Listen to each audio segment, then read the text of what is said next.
Die Auszeichnung durch das Europäische Kolpingwerk bedanken und ein paar persönliche Worte anschließen. Wenn Anton Zalesny erwähnt hat, was ich während der Aprilsession 2004 gemacht habe, nämlich mich mit den Teilnehmern am Europaseminar des Kolpingwerks zusammenzusetzen, statt vielleicht Wahlwerbung zu betreiben, ganz einfach deshalb, weil Europa für mich immer und vorrangig ein Friedensprojekt ist.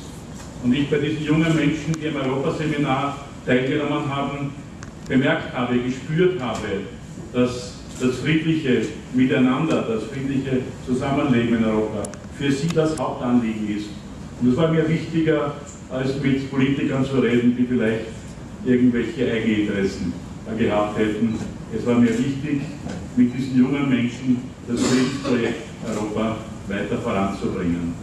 In diesem Sinne hoffe ich, dass auch in Zukunft das Europäische Kolpingwerk sich mit dem Friedensprojekt Europa identifiziert und es versucht, vor allem durch junge Menschen weiter voranzubringen.